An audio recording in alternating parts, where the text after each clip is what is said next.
Right, so Lois Griffin. If you've spent any amount of time with Family Guy, and given you're here at whatever hour this is, I'd imagine you have, then you'll know that Lois occupies a very specific position in that household.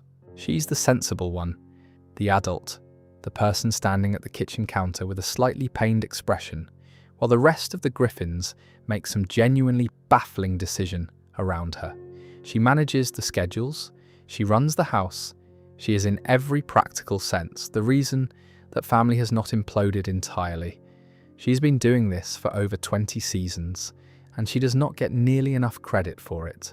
She also, and I say this with some genuine affection, has a habit of thinking the rules apply slightly less to her than they do to everyone else. Not in an obvious villainous way, more in the quiet, understated way that somebody who has been the most responsible person in a room for a very long time starts to believe they've earned a small exemption. A bit of slack. The universe's way of saying, yes, you've put up with Peter for this long, you get one free pass per season. Quahog has never, not once, honoured that exemption. And that's sort of what tonight is about. We're going through a selection of the episodes where Lois, through bad judgment or blind hypocrisy, or just a spectacular and very brief loss of perspective, ended up on the receiving end of exactly what she'd had coming. Not because she's a terrible person, she's not.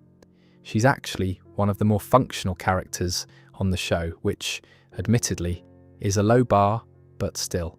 It's more that she has this recurring pattern of convincing herself she's above the situation she's currently standing in the middle of, and the show, bless it, has always been very good at reminding her that she isn't. What I find interesting about these episodes, taken together, is that Lois's comeuppances tend to arrive through the same door her good qualities came in through. She's confident, so she takes risks she shouldn't. She's capable, so she assumes she can manage the consequences of those risks. She's the responsible one, so she starts to believe that being responsible is a kind of armour. It isn't. Quahog is specifically the kind of town that gets through armour. We'll be moving through these at a comfortable pace tonight. No rushing, no pressure. There are about 15 episodes on the list, ranging from the early seasons all the way to more recent stuff, and they cover quite a range of Lois-specific disasters. She runs for mayor and immediately takes a bribe. She becomes a shoplifter of increasingly ambitious scale. She accepts a job on an adult phone line and ends up deceiving her own husband while wearing a blonde wig. She ends up in a gorilla enclosure at the zoo because she lost track of a child for, at most, 4 minutes. Standard Quahog Tuesday, really. If you're new here and you'd like to see more of this sort of thing, subscribe and you'll be notified when new videos go up. And if you're already comfortable and settled in for the evening, then we may as well get started. So the first place I want to start is with an episode that I find quietly fascinating, because it's the one that most clearly lays out the specific flaw in Lois's character that causes her trouble across pretty much every other episode on this list. And that flaw is this: she is genuinely intelligent, genuinely principled, and she knows it. And knowing it is exactly what gets her into trouble. Running Mates is a Season 2 episode, and it starts with something reasonable. Lois discovers that Mayor Adam West, in a move that is so on brand for Adam West it barely registers as surprising, has been sanctioning illegal oil dumping into a local lake in exchange for free oil from Quahog Oil. The lake is a mess. There are deformities. Jake Tucker, the local news anchor's son, who has a face shaped like a bottom, briefly has his features normalise when the lake cleans up, which is one of those details the show just drops in as a background fact. Lois decides, sensibly enough, that something needs to be done and that she should be the person to do it. She runs for school board, and in practice, it functions as a mayoral campaign. Here's the thing though, she's right. She's clearly more qualified than Adam West. She has a proper policy platform. She has detailed plans for improving the city, and the voters don't care at all.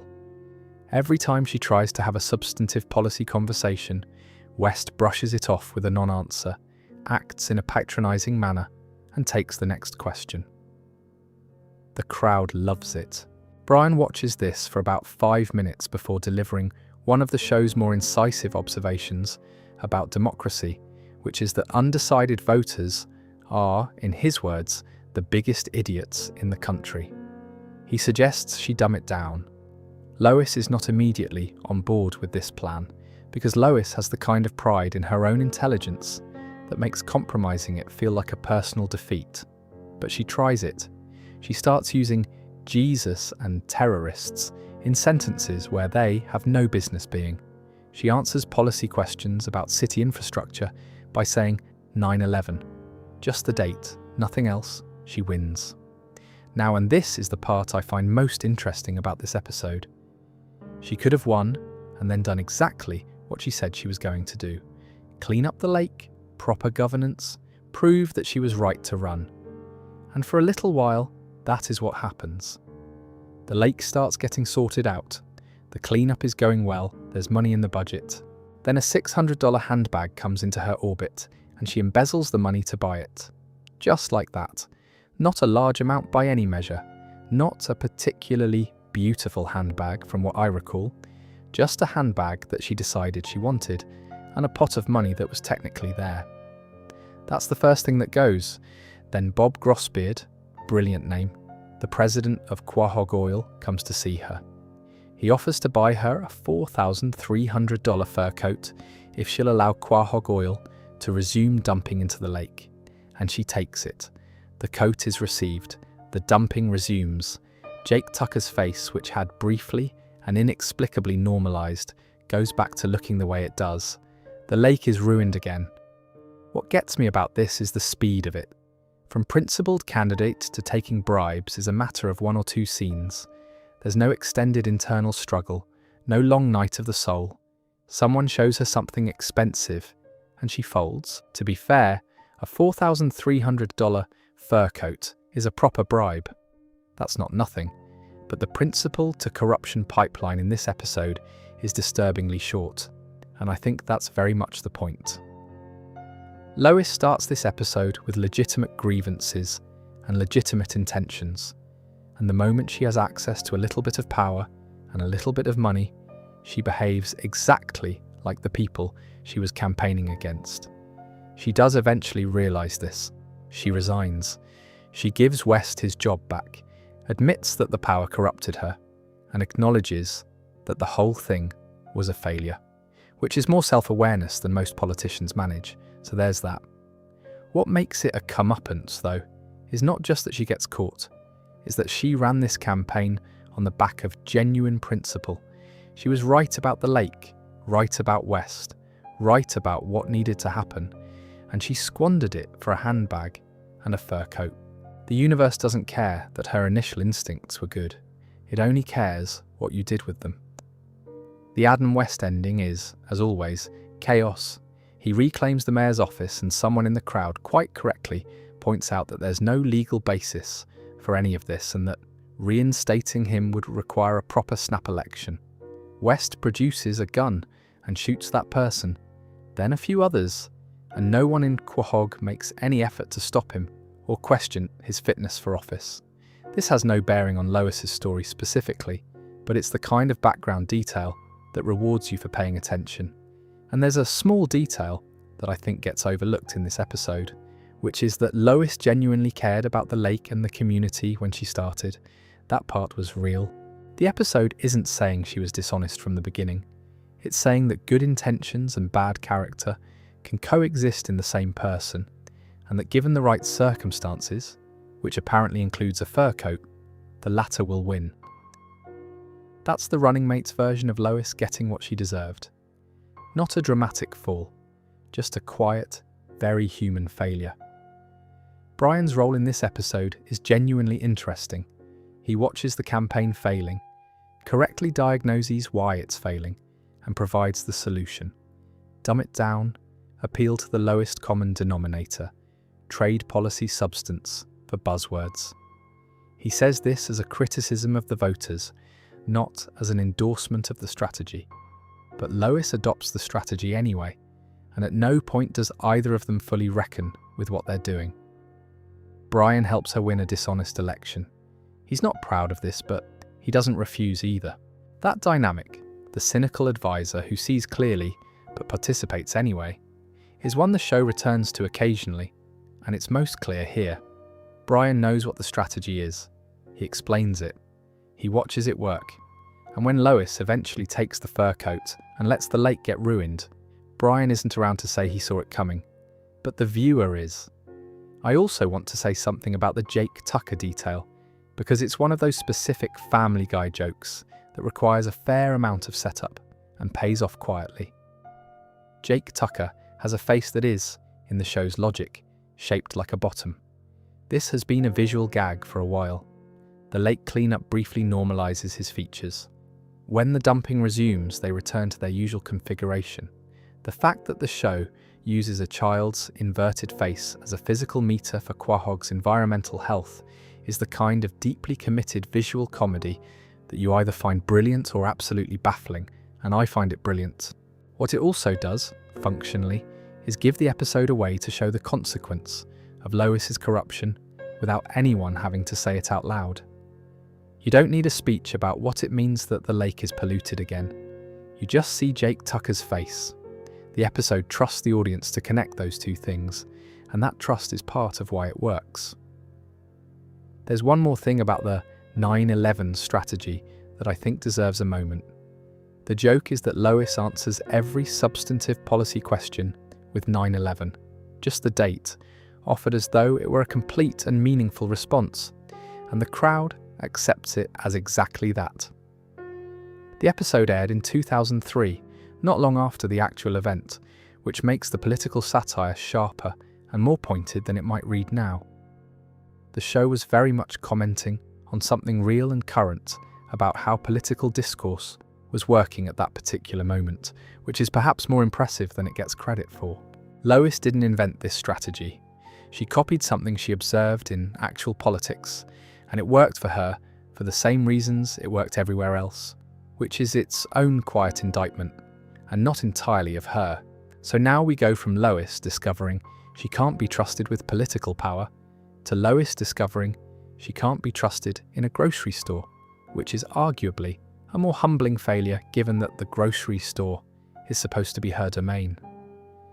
Breaking Out is Hard to Do is a season 4 episode, and the inciting incident is so small it's almost funny in retrospect. Lois is doing the weekly shop, gets to the till and finds she's a bit short on cash. Normal situation. Mildly embarrassing. Easy enough to resolve by putting something back. Instead, she hides a ham in her purse. I want to sit with that for a second. Not a small thing. A ham. A whole ham. Into the purse it goes and off she walks, and she feels, and this is the part the episode captures brilliantly, a rush. A proper, immediate, chemical rush from having nicked something. She enjoys it a lot. Now, if this were a different kind of person, the story would end there. Ham secured, lesson not quite learned, and we'd move on. But Lois, and I think this is very consistent with everything else we know about her, cannot leave well enough alone once she started something. The shoplifting escalates at a speed that suggests she had more latent capability for petty crime than anyone knew. The ham becomes groceries. Groceries become household items. At some point she steals a Matisse painting, which is honestly a little impressive and also very much not a grocery item. So we have to ask some questions about what exactly she was doing in the store. By that point, the escalation ends, finally, with a car muffler, at which point Brian, who has been watching this with increasing concern, intervenes. Here's the bit that I think is quietly the nicest thing the episode says about her, even as it's setting up her downfall. When Brian convinces her to return the stolen merchandise, she goes. She's not defiant about it. She's made her point. She enjoyed herself, she had a proper adventure, and now she's willing to go back and sort it out. The problem is that Joe Swanson gets to her before she can return anything, and suddenly she's not just a repentant shoplifter, she's a criminal in possession of a significant amount of stolen property, including, presumably, a car muffler. Joe arrests her. she's sentenced to 3 years in prison. The family's response to Lois going to prison is, I think, one of the episode's better jokes, because it's so immediate. The house deteriorates into filth and chaos almost instantly. The children stop functioning. Peter cannot manage. Everything that Lois does on a daily basis, which he has always vaguely taken for granted, becomes immediately apparent by its complete and total absence. If you ever wanted proof that the Griffins know how much they need her, even when they won't say it, the 2 scenes of the Griffin house, with and without Lois, make it quite clear. Peter, being Peter, decides the solution is to break her out of prison rather than wait for the legal process to run its course. They end up in what the show calls Asian Town, renting a shabby flat and starting new lives. Chris drives a rickshaw. Peter becomes an unsuccessful sumo wrestler, which tracks. Joe pursues them through a series of increasingly elaborate chase sequences that somehow end up involving TIE fighters, which even by Family Guy's standards is a bit of a pivot. The TIE fighters are destroyed. Joe continues the pursuit. Lois decides to surrender. What I like about the ending of this episode is that Lois's decision to give herself up and face the consequences is genuinely her choice. Peter didn't make her. She could have kept running, but she decides the right thing to do is go back, own what she did, and deal with it. And then the episode rewards her for that by having her save Joe's life when he nearly falls off a ledge, after which he uses his discretion to get her sentence remanded entirely. So she goes from short on cash to hides one ham to steals a Matisse, to gets arrested, to goes to prison, to breaks out lives as a fugitive with her sumo wrestler husband, surrenders, saves, cop, gets released. All of that in 22 minutes. Family Guy has always been fairly efficient with its plotting. The consequence is still real though. Lois loses her grocery store, her safe space, as the show will explore in a much later episode, through her own impulsive decision-making. She drags her children into chaos. She ends up in Asian Town. The ham was not worth it. The Matisse, arguably, but the ham definitely wasn't. And she handles it with more dignity than you'd expect from someone who recently hid a ham in her handbag. Something I find genuinely fascinating about this episode is the escalation curve, because it tells you something about how Lois's mind works under certain conditions. The ham is impulsive. It happens because she's there, the cash isn't, and the opportunity exists. Fine, but the next theft, and the one after that, and the Matisse, those aren't impulsive in the same way. Those require planning and intention. She had to go back to the store. She had to identify the Matisse. She had to find a way to walk out with a painting under her arm, which I imagine requires some creativity in terms of concealment. She's not just a person who had a bad moment with a ham. She's someone who, given a small taste of something, built it into a whole operation. That's a character detail. The Matisse in particular. That's not a grocery item. That's not something you pick up incidentally while doing your weekly shop. She went into a section of the store specifically for the painting. At some point between the ham and the Matisse, Lois made a choice about what kind of shoplifter she was going to be, and she went for quality over quantity. I respect the ambition, if not the methodology. The Griffin house in Lois's absence is also worth expanding on, because it's one of those moments the show does well when it earns it properly. The chaos isn't just comedic mess, it's specific. The food situation deteriorates. The children stop functioning in the ordinary ways they function. Peter cannot manage the logistics of a family that Lois manages every day without making it visible. The work she does becomes legible only through its absence, which is an accurate depiction of how domestic labour tends to get valued in families that have one person doing most of it. Peter's response to this, which is to break her out of prison rather than wait for the appeals process, is also very Peter. Not because he's thought through the legal risks or the logistics, simply because the house doesn't work without her, and he cannot sustain this for 3 years. The prison break is motivated by genuine need, dressed up in the language of adventure, and it drags the whole family into a fugitive situation in a neighbourhood they've never been to before. That's the Peter solution, effective in the very short term, chaotic in every other dimension. The TIE fighters. I want to at least briefly acknowledge the TIE fighters. Joe is pursuing them in a police helicopter, and then inexplicably, TIE fighters appear in the airspace over Asiantown, and Joe shoots them down before resuming the chase. No explanation is offered. No explanation is needed. This is just something that happens in Quahog, and everyone moves past it, which is the correct approach. These two Season 4 episodes running back to back are a bit of an interesting pairing because they're both about Lois trying to be something other than a wife and mother, and both of them end with her learning in different ways that you don't always get what you want just because you want it badly enough.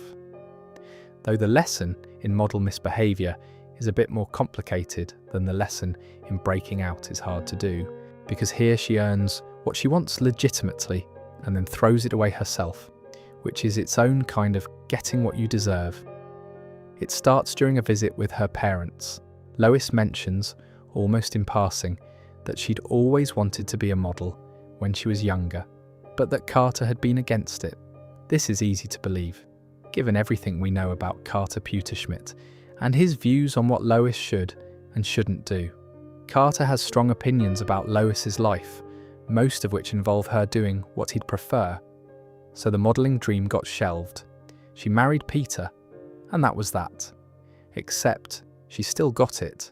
She starts modelling in defiance of Carter's wishes, which is always a satisfying direction for that dynamic, and she's genuinely successful. Not in a minor way. She books real jobs, she's well received, she's working consistently. For a little while, this is just a nice story about Lois getting to do something she always wanted to do. Then the diet pills show up.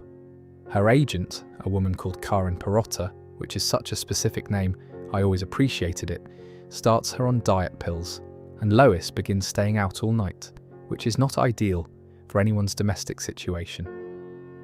Peter gets jealous of the attention other men are paying her, which is a fairly understandable, if not brilliantly expressed feeling. Things at home start to deteriorate in the slower, quieter way they do in this episode, compared to the all-at-once chaos of the previous one. Peter and Carter end up in an unlikely alliance to get her out of modelling, which is one of the stranger character dynamics the show has produced. These two men who cannot stand each other, joined by their mutual conviction that Lois is making a mistake. They kidnap her from a Vogue party. I want to emphasise, they take her from a Vogue party by force and bring her home. Carter demands she quit. He's very certain about this. And then Peter does something I think gets underappreciated in discussions of this episode. He tells Carter, it's Lois's choice. Not his, not Carter's, hers. After they've gone to all the trouble of staging this intervention, Peter says, essentially, that she has every right to continue if she wants to. It's a proper moment of decency from him, which are rarer than they should be, and worth noting when they appear. So Lois has her full freedom restored to her. She can model, no one is stopping her, and she quits, on her own, immediately.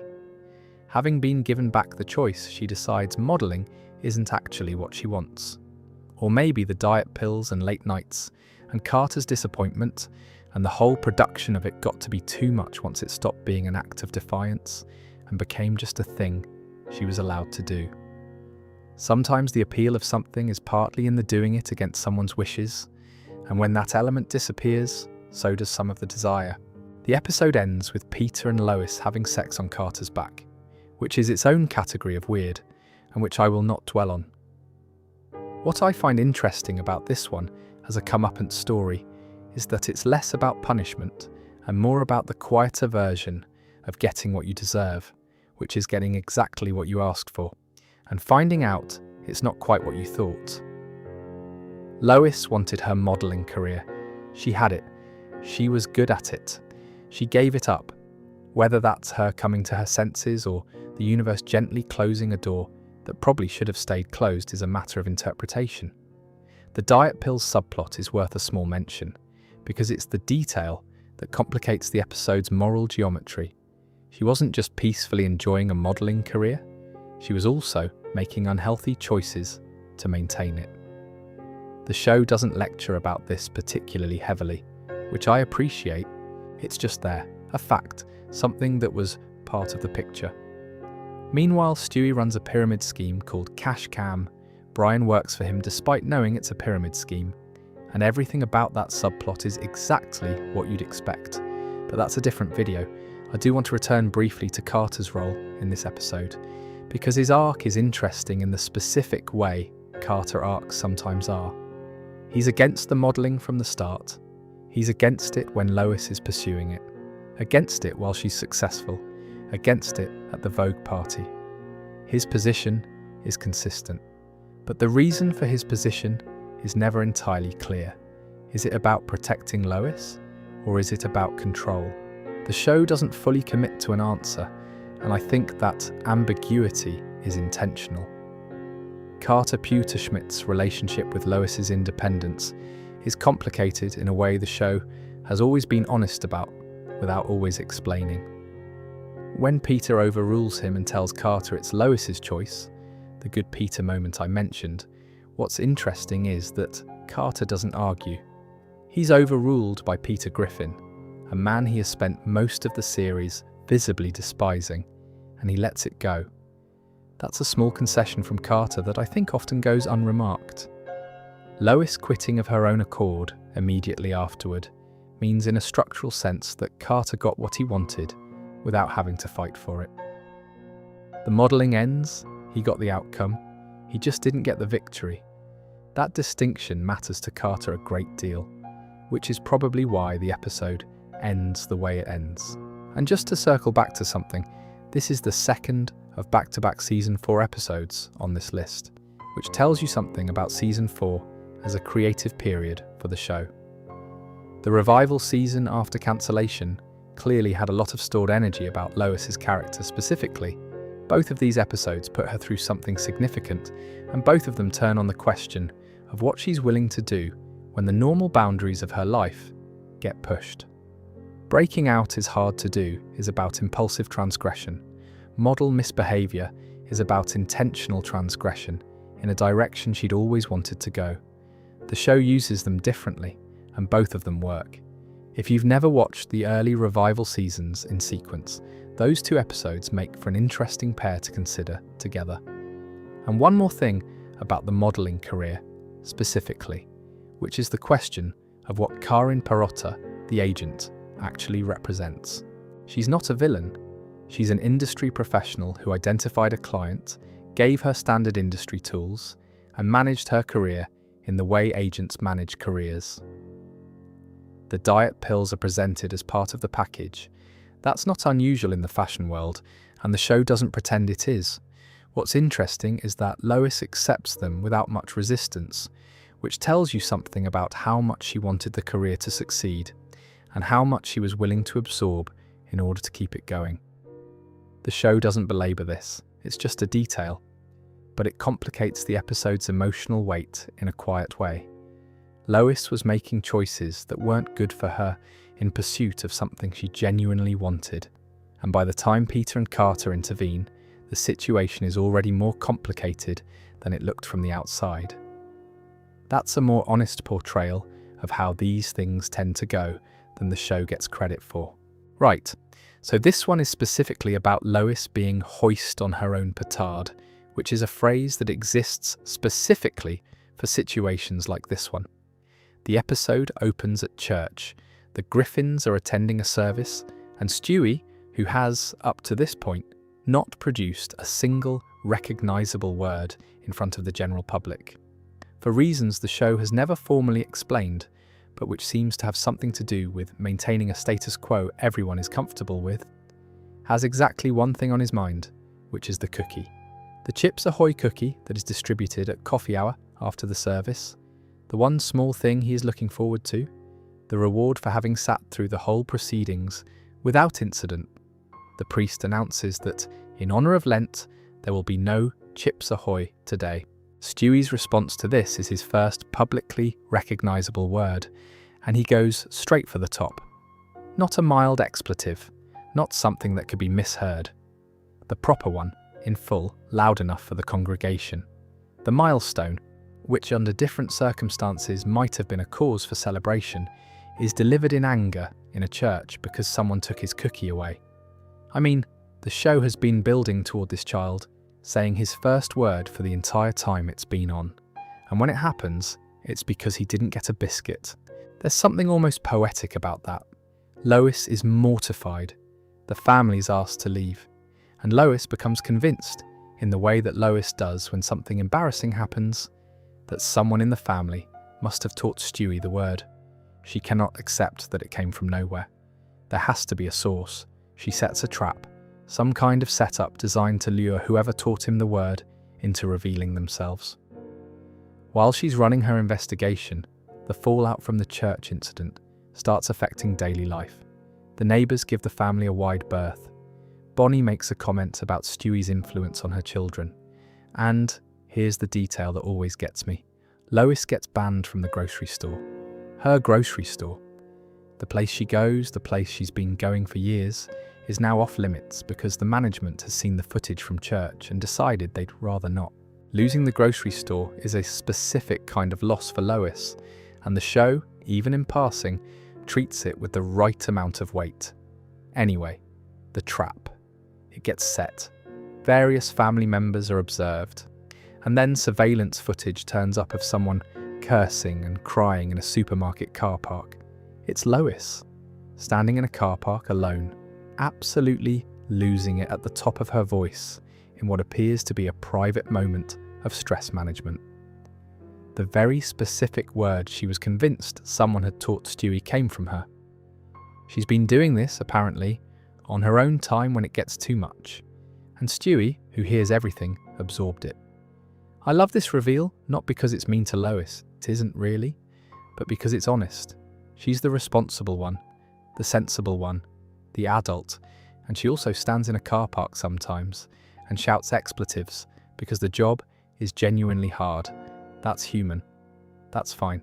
The bit that's a comeuppance is specifically the trap she set to catch someone else for something she was doing herself. She goes to a rehabilitation resort to work on her anger, which sounds more intensive than it is. She sits with other people in a circle, drinks wine, and eventually chooses a mantra word. The mantra word is, predictably, the same word that started all of this, because it works. The narrator notes this without judgment, which I think is the right call. She comes home at peace with herself. She is an occasionally foul-mouthed but fundamentally loving mother, and she has made a quiet accord with that fact. And Stewie's second word is mommy. Just mommy, nothing else, standing there looking up at her, which, depending on how you read it, is either sweet or a warning that he's done with the experiment and is ready to go back to standard operating procedure. With Stewie, it's very difficult to tell. The lesson of this one is not especially complicated. If you're going to set a trap to catch whoever taught your baby a swear word, it is worth considering first whether that person might be you. Let me say a bit more about the grocery store situation, because it comes up again in a later episode, and there's something worth establishing here. The grocery store is not just a shop for Lois, it functions as her breathing space, the one part of her week that is reliably orderly, predictable, and free from the specific kind of chaos the Griffins generate. Being banned from it because of the fallout from Stewie's church moment hits differently than being expelled from a more dispensable location would. It's a specific loss. The show plays it quickly, but it's there, and it builds towards something. The rehab resort scene is also funnier and more honest than it might sound. The setup is that people have gathered to work on their anger in a structured environment, which in practice involves sitting in a circle, drinking quite a lot of wine, and eventually choosing a word, a mantra, a release valve, whatever you want to call it, that you can use in private moments of high stress. The word Lois chooses is, as you might expect, the same word she was investigating in the first place. The therapist accepts this. The group accepts this. And the episode doesn't comment on the circularity of it, which is the right instinct. Sometimes the healthier thing is just to know your pressure valve and accept it. There's also something quietly lovely about Stewie's second word. The show has, by this point, been maintaining the fiction that Stewie doesn't speak recognisable language in public for the full run of the series. The first word breaks that seal, and it's the worst possible word in the worst possible context. And then the second word, which comes at the end of the episode, after Lois has done her work and come home at peace with herself, is just mommy. Clean, simple, undramatic. It could be affection. It could also be Stewie concluding that the experiment was successful and returning to baseline. With him, it's genuinely impossible to know, but the shot of Lois hearing it and recognising it, whatever she reads into it, lands well. The question of how Stewie's intelligence and language ability gets explained across the show's run is one the writers have consistently declined to answer, and I think that's the right call. The rules around who hears Stewie and under what circumstances are loose enough to allow the story to function, and any attempt to formalise them would probably make them worse. This episode sits comfortably in that ambiguity. Stewie says a word in public, everyone hears it, and then life continues in the usual way. The status quo isn't permanently broken, it just bent a bit in one direction. Brian's role in the episode is relatively small, but he does a few things correctly. He keeps Stewie's secret. The fact that Stewie can speak clearly is something Brian has been in on for the entire run, and he doesn't break that confidence here. He also doesn't make a big deal of the revelation when it comes out that Lois was the source of the word. He could have been smug about it. He isn't. He moves on. That's a quieter version of Brian than the show often gives us, and it suits the episode. Now, Adaptation is an episode where Lois's comeuppance is slightly unusual in that it involves a gorilla enclosure, a small child she's lost track of, and her own jealousy of her father's new adopted daughter. It's also the episode that probably gives us the clearest picture of where Lois's complicated feelings about Carter come from, which makes it more interesting than it might sound on the surface. It starts as many Family Guy stories start, with Carter doing something irresponsible at scale. One of his boats causes an oil spill, which is a Carter Pewterschmidt signature move. There's an emergency board meeting. Someone suggests a scapegoat. Peter is briefly considered, which is not entirely unfair given his track record. Before anything is decided, Carter opts for the classic corporate maneuver of donating to charity and getting photographed doing it. Specifically, he goes to an orphanage for a photo opportunity. Here's the thing about Carter, he is transparent. He is absolutely transparent about exactly what he's doing and why. He walks into this orphanage specifically to have a picture taken that will help his company's stock price. He has no illusions about this. And then he runs into Tatum. Tatum is the girl who, within approximately 30 seconds of meeting Carter, correctly identifies that he's only there because he did something bad and thinks a photo with an orphan will fix it. She calls this out to his face, which Carter does not expect. He's used to people being deferential to him. Tatum is not deferential to anyone.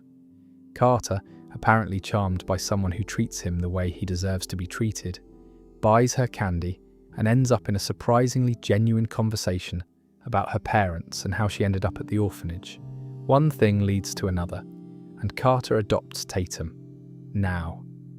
Lois has complicated feelings about Carter. This is not new information.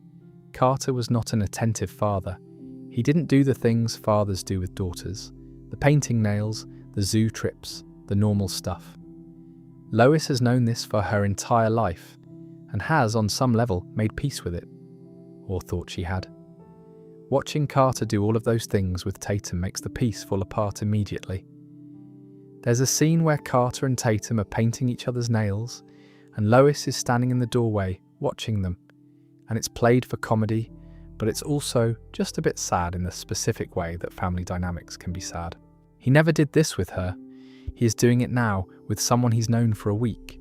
Brian tries to be kind about it and points out that Lois came out well despite Carter's negligence, which is true, but is also exactly the kind of reassurance that doesn't help in the moment. Then Carter announces he's taking everyone to the zoo, the one place Tatum always wanted her dad to take her, but he never did. Lois, to be fair, goes. She's making an effort. She genuinely is. It's while they're there, specifically while she's in charge of Tatum and taking her to the restroom, that the trouble starts. She loses her in the amount of time it takes to briefly not pay full attention in a public space. Tatum disappears. Lois searches. She calls. Eventually, she finds her, and Tatum is in the gorilla enclosure. Not near the gorilla enclosure, in it.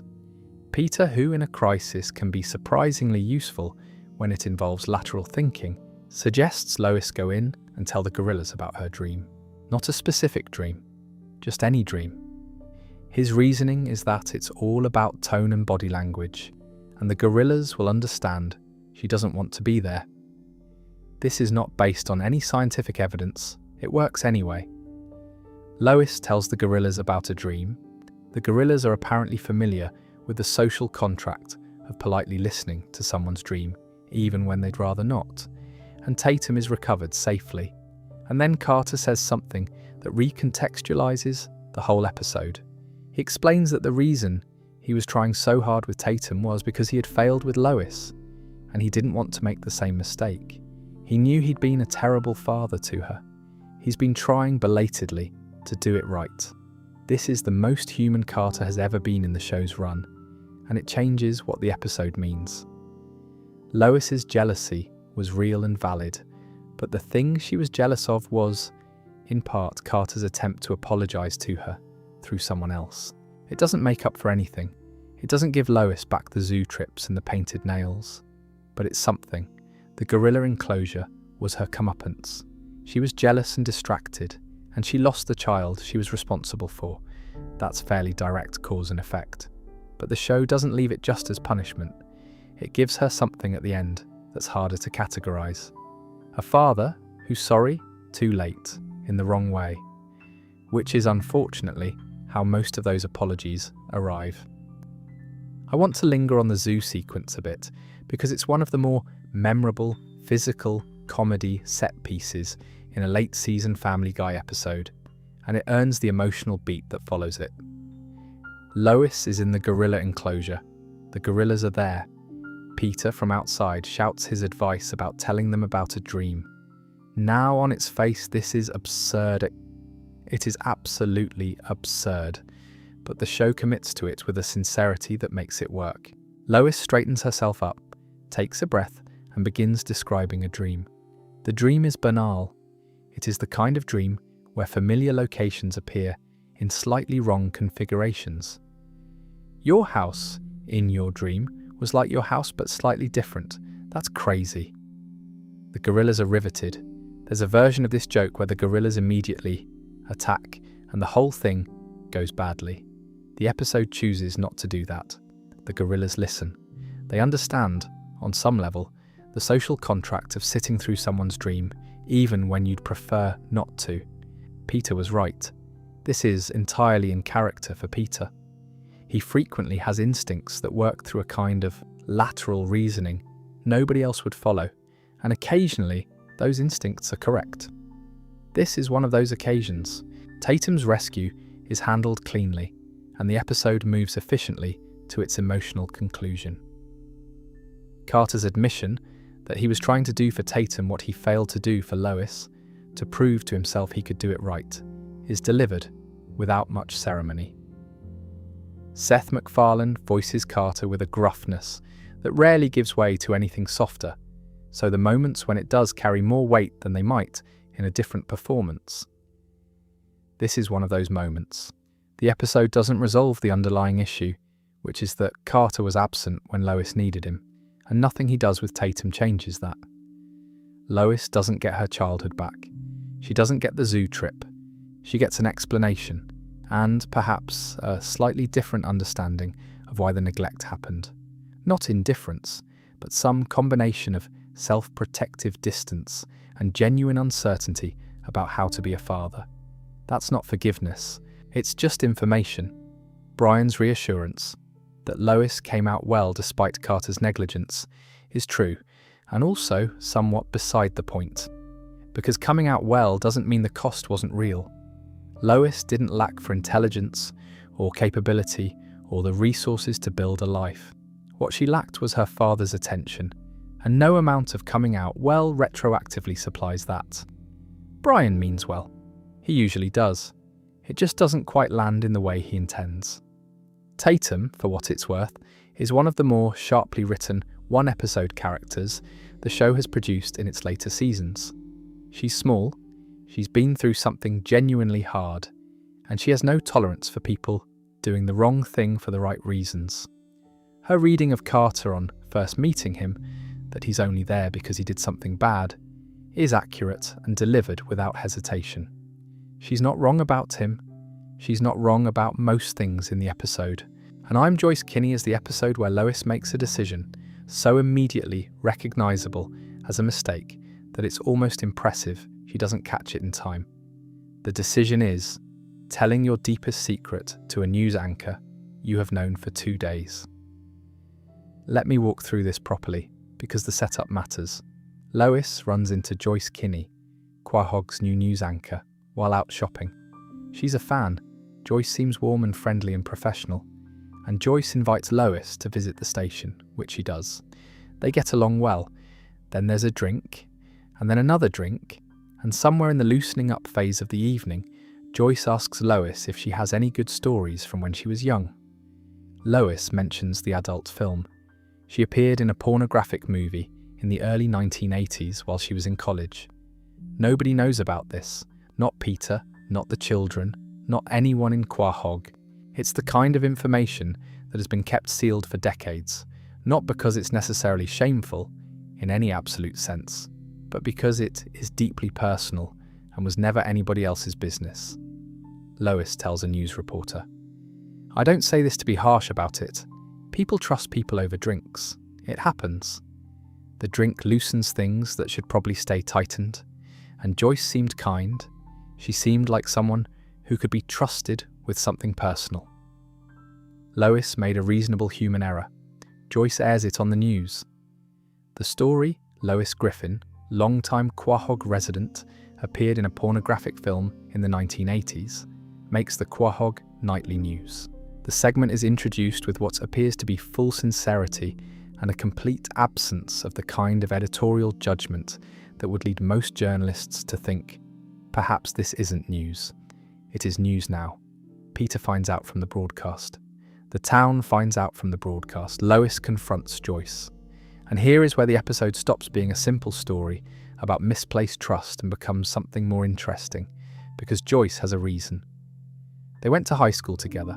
Lois had, apparently, at some point during their school years, arranged a scenario in which Joyce was standing in front of the entire school with her trousers around her ankles and a hot dog in her mouth. The exact logistics of how this was arranged are left somewhat vague, but the humiliation was real, and it stuck. Joyce has been waiting patiently for years.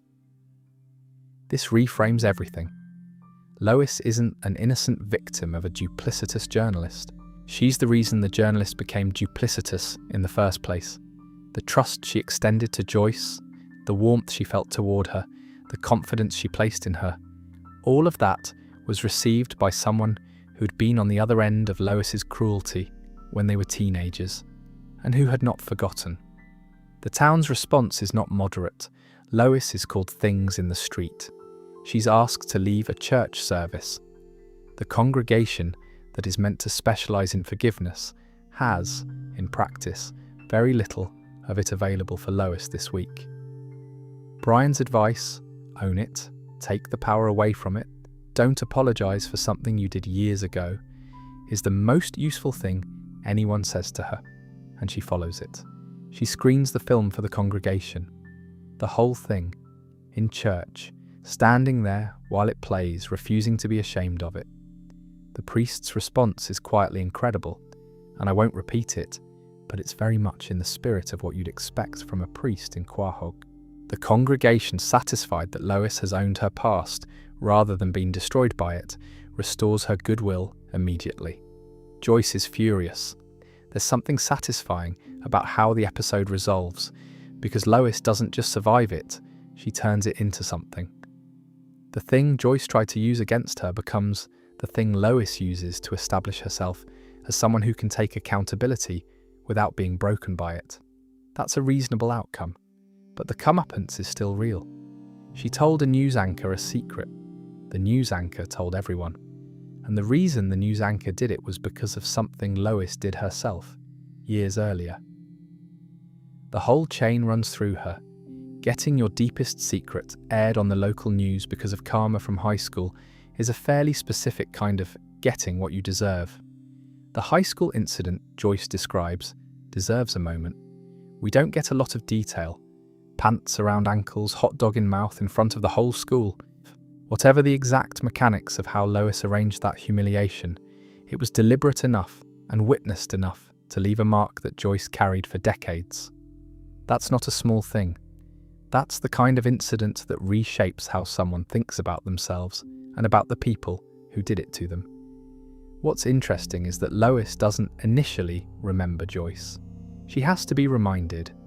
The humiliation that defined a significant portion of Joyce's life was, for Lois, apparently forgettable. I don't think Lois was a particularly cruel person in high school. The show doesn't suggest she was unusual among teenagers in her social behaviour. But the asymmetry of impact is real, and the episode lets Joyce's anger rest on that asymmetry. The town's response to Lois being outed is one of those moments where Quahog's social conservatism becomes a plot device. The same community that tolerates everything Peter does on a regular basis, including several things that should be imprisonable offences, draws a firm line at a woman who appeared in a film 40 years ago. People call her things in the street. A church built around the concept of forgiveness declines to forgive her. It's hypocritical, and the episode knows it's hypocritical. Brian's advice is essentially a commentary on how you respond to institutional hypocrisy, which is by denying it the power to define you. Screening the film for the congregation is an act of defiance that the episode frames as courage. And I think it is courage.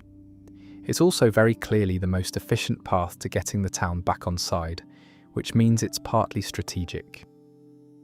Lois is smart enough to know that owning the thing removes the weapon. Whether the courage and the strategy can exist simultaneously and still both be genuine is the kind of question the show isn't interested in. But I find it mildly interesting. The Joyce ending is quietly satisfying because it doesn't give her a redemption. She set out to destroy Lois's reputation, and it didn't work. Lois turned the situation around. Joyce is furious. The episode doesn't suggest Joyce should feel better about this or that her grievance was unjustified. It just shows that her plan didn't achieve what she wanted. The humiliation she tried to administer wasn't absorbed the way she intended, which, depending on how you look at it, is either Lois getting away with something or Lois genuinely growing through it. Both, probably. The show tends to be honest about that kind of complexity. The adult film, by the way, is never described in any detail beyond the fact that it exists and was made in the early 1980s. This is entirely the right approach. The joke doesn't need the detail, and the detail would change the tone. What we know is enough. She did it, she kept it private for decades, and now everyone in Quahog knows. That's the shape of it. The other thing I want to say about this episode is that it handles the question of shame reasonably well for a comedy series. The easy version of the story is, Lois is shamed, Lois owns it, the shame disappears. And that is what happens on the surface. But the episode acknowledges, through Brian's advice and through Lois's choice to screen the film herself, that ownership is a form of reframing rather than erasure. The thing she did isn't gone. The record is still out there. Quahog has seen it. Peter has seen it. Joyce made sure of that. What changes is who gets to define what it means. And Lois, by taking control of the presentation, shifts that away from Joyce and the gossip circuit and back toward herself. That's a form of getting what you deserve in reverse, actually. Joyce's plan was to define Lois by her past. Lois's response was to define it herself, on her own terms, in a church, in front of everyone. The outcome is that a plan designed to diminish someone ends up being the thing that establishes how unfazed they are. Joyce deserved the frustration she felt at the end of that episode. It's poetic, in a Quahog way. Now, Take My Wife is one of those episodes where Lois's main error is deception. She tricks Peter into going somewhere she knows he won't want to go, and then the universe compounds the deception in ways she could not have anticipated. The setup is that a group of wives, including Lois, have booked a couples counselling retreat in the Bahamas. This is, in principle, a fine thing to do. The problem is that none of them have told their husbands it's a counselling retreat. Lois specifically tells Peter they're going on a normal vacation, and it is only when they arrive at the resort and meet the therapist, a man named Noel, who is voiced in the Seth MacFarlane way that suggests he exists in the same extended family as every other one-off character Seth MacFarlane voices, that the nature of the trip becomes apparent. This isn't just a vacation, Noel says, or words to that effect. It's a couples counselling retreat. Peter's reaction, and the reactions of the other husbands, is broadly what you'd expect. Confusion, then annoyance, then the resigned acceptance of someone who has realised they are committed to a holiday they did not sign up for, and there is no practical way out. The therapy begins. There are exercises. There are questionnaires. Peter is asked when Lois's birthday is and responds by first working out when Hitler's birthday is, which tells you everything you need to know about where Peter's priorities are stored. Noel analyses the responses of all the couples and arrives at a conclusion. None of them are compatible with their actual partners. He proposes swapping them around. New pairings, new perspectives, lessons to be taken back into the original marriages. The new pairings, against all expectations, seem to work. People are getting along with partners they've never met.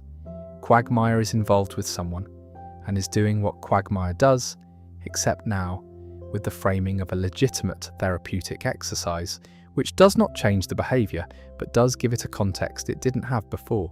Lois tries to shut the whole experiment down, recognising she's made an error. Noel's response is a fake native revolution. The resort stages an insurrection. The couples are captured, marched into the jungle at gunpoint, and Lois and Peter are told they're about to be executed. And in the moment before the pretend execution, something shifts. They remember why they chose each other. The threat, fake as it is, does what years of normal conversation apparently couldn't. They reconcile, they flee into the jungle. Peter mentions that there might be a landing strip nearby, which leads to a very specific single word from Quagmire that I don't need to elaborate on. They escape, they get home, and then comes the final twist, which is that the entire revolution was staged. The website for the resort apparently explains all of this clearly, including the fake crisis as part of the therapeutic program. Lois hadn't read the website, and there's the shape of it.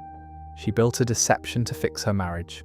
The retreat built its own deception on top of hers. Both of them worked, which is maybe the strangest possible outcome, and Lois got away with it, but only because the resort's version of marriage counselling involves a staged jungle execution, which is not a resource most people have. She went in with incomplete information, by choice, and came out the other side by luck. There's something I find very Lois about the decision not to read the website. She had the plan, and she was committed to it, and reading the fine print might have introduced complications, so she simply didn't. That's a pattern across several episodes on this list, actually. Lois deciding that the information she has is sufficient and that anything else is just noise. It isn't always noise. Let me say a bit more about Noel, the therapist, because he's one of those one-episode characters who does a lot of work in a short time. His opening, welcoming the couples to the retreat, and then revealing immediately that they're at a counselling retreat, is delivered with the kind of serenity that suggests he's been doing this for years and has refined the exact tone required to announce something unwelcome in a way that gives people no obvious moment to object. By the time the couples have fully processed what's happening, the program has already started. That's a skill. The questionnaire. Peter doesn't know Lois's birthday. He arrives at a guess by working out Hitler's birthday first, which the episode plays as a joke, but which is also a slightly unsettling data point about where Peter stores information and how his associative memory works. He knows Hitler's birthday with confidence. His wife's birthday requires cross-referencing. Noel's conclusion, that none of the couples are compatible with their partners, is presented as a therapeutic insight, but functions more like a crisis. People who have been married for years are told, by a stranger they met an hour ago, that they've been with the wrong person. The show doesn't fully commit to this as a tragedy, because the new pairings immediately work, which is played for comedy, but also does something slightly uncomfortable. The couples do seem to get on better with their reassigned partners in the short term. The episode doesn't quite have the courage to sit with what that means. Quagmire's behaviour in his new pairing is presented at a remove, which is appropriate. The joke writes itself, and the show correctly decides not to write it. The implication is enough. The fake revolution is genuinely one of the show's stranger commitments. They build the sets, they hire the extras, they choreograph the capture.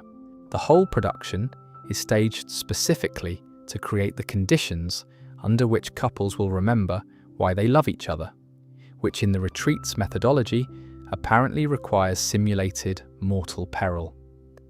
The theory seems to be that near-death experiences strip away all the accumulated resentment and small grievances and leave only the core, which is either wisdom or an enormous amount of investment in a very risky intervention. Lois and Peter's moment before the fake execution is brief, but it lands. All the grievances get set aside. The fact that she tricked him into coming, the fact that the retreat told them they were incompatible, the fact that Peter couldn't remember her birthday. All of it recedes when they think they're about to be shot. That's the retreat's whole argument in one image. It works, which is the most troubling thing about it. Cool Girl is the episode where Lois ends up on an adult phone line, which should be a chaos spiral, and manages to turn it into a situation where her husband falls in love with her all over again, while wearing a disguise she's invented specifically to deceive him. It is both a comeuppance episode and somehow a love story. Family Guy is weird like that. The financial situation in the Griffin household becomes a problem. This happens periodically. The money runs out, and Lois needs to find a job. The path toward the adult phone line is short and specific. Someone at a checkout or a similar location notices her voice. Her distinctive, quite remarkable speaking voice, which Alex Borstein has always used to great effect, and mentions it. It's a compliment. Lois follows up. The job pays $2,000 a week, which is not insignificant, and when the interviewer mentions that figure, Lois's reservations evaporate at a speed that suggests she would have taken it for less. She plays a character called Classy. I appreciate the name. It's aspirational, which is exactly what you'd want in that context. The issue with the job, from a domestic standpoint, is that Lois comes home at the end of a shift and doesn't want to think about it anymore. Peter, who doesn't know what the job actually is, feels shut out. He's not getting Lois's attention the way he used to, and he doesn't know why. Quagmire, being Quagmire, and having already found the service through his own very predictable interests, introduces Peter to the concept of the phone line. Peter calls. He talks to Classy. He does not recognise his wife's voice. His wife, who he has been married to for years, who he lives with, who he talks to every day. He hears Classy and thinks, this is a completely different woman. She does some drawings with him. He sends crayon drawings. She reacts to them. And their conversations escalate over several days into something Peter starts to feel is meaningful. He wants to meet. Classy agrees. Lois constructs her disguise, which is a blonde wig. That's the full disguise. A different coloured wig.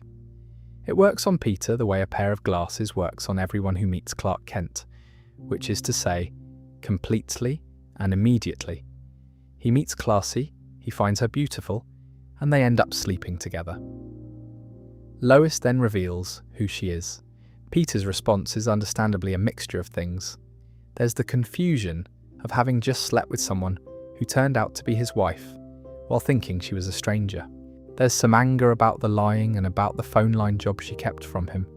But then there's also, and this is the turn the episode takes, the fact that whatever happened in that hotel room was apparently the best sex they'd had in a significant amount of time. The deception created something about the role play, the pretense, the version of Lois he met when he didn't know she was Lois, unlocked something in their relationship. The episode ends with their marriage in better shape than it was at the start, which is an outcome Lois was almost certainly not expecting when she put the wig on. The comeuppance is real though. She deceived her husband. She kept a job secret. She put together a scenario specifically designed to make him fall for someone who was, technically, her, without his knowledge or consent. And he's upset about that. His upset is legitimate. The fact that it ends well doesn't mean she didn't do what she did. What I find interesting about this one is the question it leaves hanging, which is whether the best sex they'd had in years required the deception to happen. Whether the normal Lois and the normal Peter would have arrived at that same place without the wig and the phone line and the performance. Probably not, which raises something the episode doesn't fully address about what happens to a long marriage when familiarity smooths out all the edges. A blonde wig, apparently. That's the answer in Quahog. The Call Girl arc is one of those Family Guy plots that sounds, in summary, like pure chaos, and it is, but it also functions as something like a love story in the specific, inverted way that Family Guy love stories sometimes work. Peter falls in love with Classy. Classy is Lois. He falls in love with Lois again while thinking she's someone else. The mechanism is strange and the ethics are complicated, but the feeling is real. That matters. Peter is not a man who expresses his feelings with any particular ease or eloquence. His appreciation of Lois tends to emerge in actions rather than words, and even those can be hard to read. The phone calls to Classy, the crayon drawings he sends, the conversations he has, are Peter being emotionally open in a way that the normal domestic situation doesn't easily facilitate. He's less guarded, he's more present, he actually listens. These are all things Lois presumably wants from him, and has spent years trying to get in the usual way. She gets them by accident, through deception, while wearing a wig. This is not sustainable as a relationship model. Lois knows this. She can't be Classy permanently. She revealed herself specifically because she wanted him to know it was her, to know that the person he felt this way about was the person he'd been married to all along. The reveal was meant to be something, and it was, in the sense that they have an honest conversation and the marriage ends up stronger for it. But the honest conversation comes after the deception, which is a pattern that comes up more than once in how Lois navigates things. The Quagmire connection in this episode is worth a note. Quagmire introduces Peter to the service. He's an enthusiastic user of it, which is unsurprising. He also presumably has no idea that Classy is Lois. This information would have changed his behaviour significantly, one imagines. The show leaves this particular thread dangling, which is fine. Some things are better left, not pulled. What the episode does very well is resist the temptation to make Peter the only person with something to account for. He called an adult phone line. He arranged to meet someone while married. Those things are real. But Lois built the scenario. Lois maintained it when she could have stopped it. Lois chose to let it run until the hotel room. The episode distributes its moral weight fairly, which is more than a lot of television comedies manage with plotlines like this one. This one is a bit different from the others, because the thing Lois did wrong happened years before the episode begins. The comeuppance is less about something she does in the present and more about the consequences of a decision she and Peter made when Chris was small. A decision that seemed harmless and kind at the time, which is often how the worst ones start. Arthur Valentine is a fictional holiday figure that Peter and Lois invented for Chris when he was young, specifically when Chris was little and came home from school on Valentine's Day, having received no cards from any of his classmates. His parents felt terrible about it. Rather than face the situation directly, they told him about Arthur Valentine, a magical man, sort of a Valentine's Day equivalent of Father Christmas, who brings cards and sweets to children. It's a kind impulse, genuinely. You see a small child who's been left out and you want to fix it, and inventing a fictional holiday figure is a faster fix than having a real conversation about popularity and disappointment. I get it. Most of us have done the version of this where we protect someone we love from something upsetting by constructing a small kind lie. The problem is that Chris did not outgrow Arthur Valentine. He's a teenager. He still believes. He still sets out a can of tuna fish and a cigar for Arthur Valentine on the night before the holiday, which sounds less like a Valentine's tradition and more like a mob boss's care package. But the affection is real. And Peter and Lois, who have been watching this for years and assuming each year that this would be the year he stopped, have run out of road. They decide it's time to address the situation. Their solution is to kill Arthur Valentine. I want to be very clear about what I mean by that. They don't just sit Chris down and have a conversation. They construct an event. Peter dresses as Arthur Valentine, which mostly involves putting on a costume and walking outside the house. And Chris is called to the window, ostensibly to see Arthur. Then Peter, dressed as Arthur Valentine, is hit by a car in the street. Chris watches his beloved holiday deity get struck by a vehicle in front of his own home. He goes catatonic. The family, confronted with the consequences of this, considers their options. Peter's first instinct is the Robin Williams film Awakenings, the 1990 film in which catatonic patients are reached through a new drug treatment. Peter's version of this therapy involves throwing things at Chris, which is less clinically robust than the film's approach. Lois points out correctly that he's going to hurt him. Peter disagrees. There's a moment in this section of the episode that I think is the most genuinely bizarre thing in it, which is Lois sitting next to catatonic Chris and confessing, apparently for stress relief, that she killed a jaywalker in 2002, just out loud, to her unconscious son. Chris probably didn't hear it, but his expression suggests he at least received it on some level. They eventually attempt a resurrection. Peter dresses as Arthur Valentine again and drives his car awkwardly into a bush, which is the signal for Chris that Arthur has come back. This works. Seeing Arthur alive and presumably resurrected from the dead brings Chris back to consciousness, but then immediately creates a new problem, which is that Chris now believes Arthur is a zombie and spends the rest of the episode trying to kill him. Peter reveals himself. They explain. Chris processes this. The comeuppance for Lois here is specific. She was the one who insisted this needed to be addressed.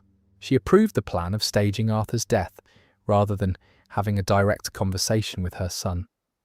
The result was a catatonic teenager, a confused resurrection sequence, a zombie panic, and the eventual trauma of learning that something you believed in for your entire childhood was made up by your parents.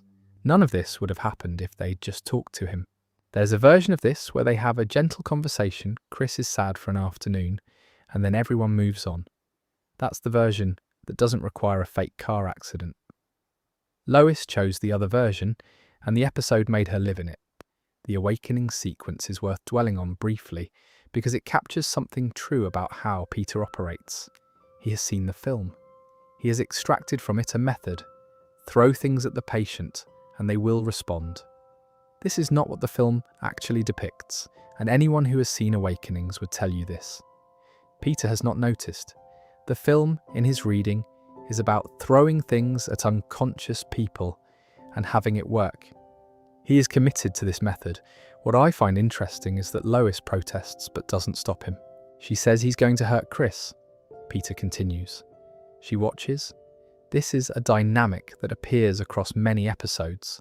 Lois identifies the problem, states it clearly, and then does not act to prevent it, which means the consequences belong partly to her as well. She could have physically blocked Peter from throwing things at their catatonic son. She chose not to. That's a choice. The confession about the jaywalker is one of those details the show drops in without ceremony that rewards the viewer for paying attention. Lois says to her unconscious child that she killed a jaywalker in 2002 and has never told anyone. This is not pursued further. It doesn't become a plot line, it's just there, delivered in the context of sitting with someone who can't hear her and therefore represents a safe confessional space. What the episode is incidentally doing is establishing that Lois has things she hasn't told anyone. Not the jaywalker specifically, but the category of thing the jaywalker represents. Secrets, things she manages alone. The Arthur Valentine costume is also funnier than it probably sounds described. Peter dresses as a holiday figure and walks out of the house, and the visual is already strange. The moment he's hit by a car while wearing it is staged as a broad physical gag, but lands harder because Chris believes in it so completely. The comedy and the genuine distress for Chris occupy the same frame. Family Guy does this occasionally, lets two tones coexist without forcing one to cancel the other, and when it works well. Chris's decision to take out zombie Arthur Valentine with whatever's at hand is also, in retrospect, the most reasonable response to seeing your beloved childhood figure apparently risen from the dead. Chris processes the world through a very specific set of frameworks, and the zombie framework is a reasonable one to apply to an Arthur Valentine who was dead an hour ago and is now walking around. The logic is sound, it's just built on incorrect premises, which is pretty much always the Chris situation. Now, this is one of the more philosophically interesting Lois comeuppances, because it's the one where she explicitly does not want to do the thing and then does it anyway. And the episode is honest about the fact that her consent, however reluctant, matters. It starts with the Griffin home being burglarized. Someone breaks in and takes a significant amount of their belongings. The safe feeling of the house is gone. The neighborhood feels less secure than it did, and Lois has been saying for some time that she'd like their children to grow up somewhere wholesome, somewhere away from the problems of city life. She makes this point again in the context of the break-in. Peter, who requires very little permission to make an impulsive large purchase, takes this as a green light. He buys a farm. Not in the way that someone with a plan buys a farm, in the way that Peter buys things immediately, because the opportunity presented itself, and Lois had technically said she wanted something like this. The farm is purchased, the Griffins move, none of them have any idea how to run a farm. Brian, showing the kind of initiative that rarely goes well for him, enrolls in an agriculture course at the local state college to figure it out, which at least suggests someone is thinking about the practicalities. While Brian is away, a tornado comes through. The family shelters in the cellar of the farmhouse, and in the cellar they find a lab. A fully equipped, very professional-looking lab that the previous owner clearly had very specific uses for. The family looks at the lab. The lab looks back at them. Peter makes the logical leap. This lab is an opportunity. This is the family's way to make money on the farm. They have no idea how to run. Lois pushes back.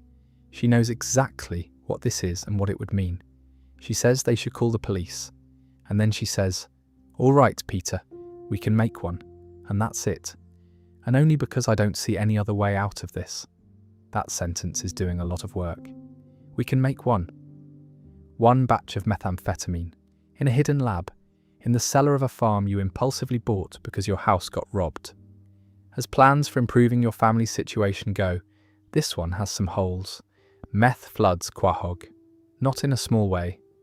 The local news reports that methamphetamine is coming into the area in epidemic amounts.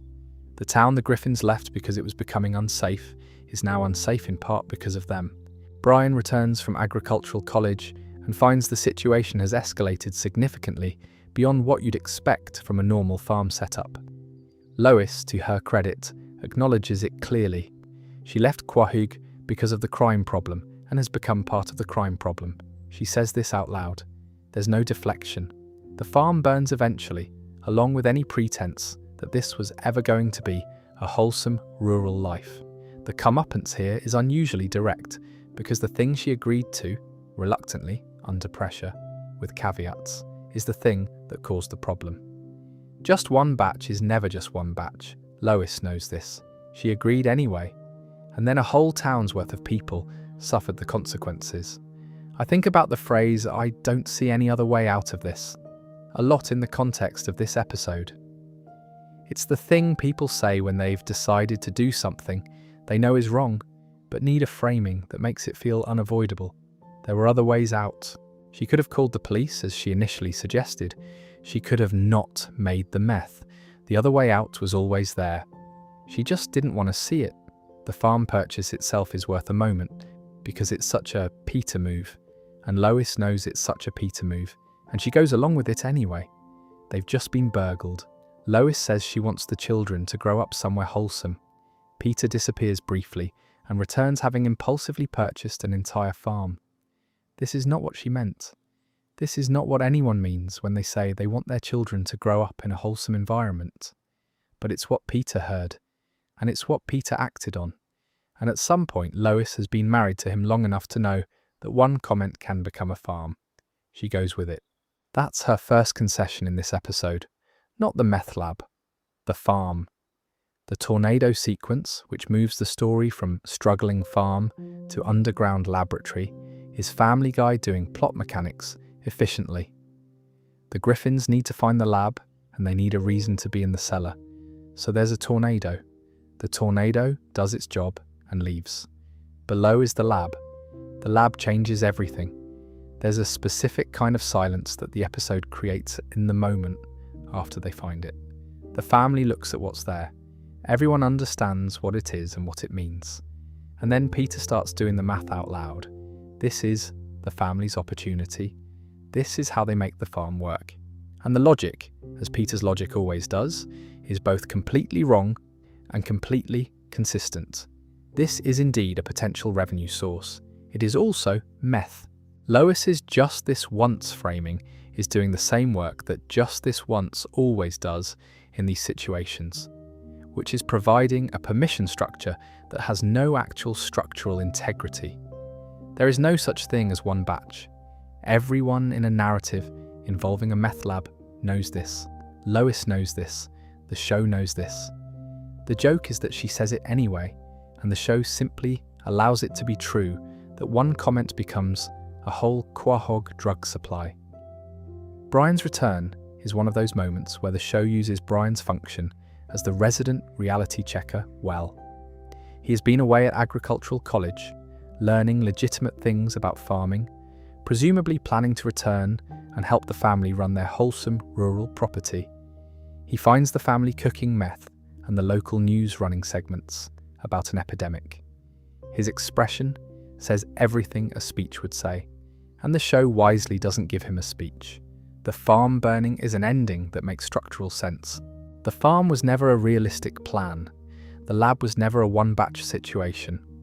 The wholesome life Lois wanted was not available at that property under those circumstances. The fire clears the board, and everyone goes back to where they started, which is Quahog, which is where they were when the episode began. The burglarized house, the unsafe neighborhood, the life they wanted to escape. It's all still there.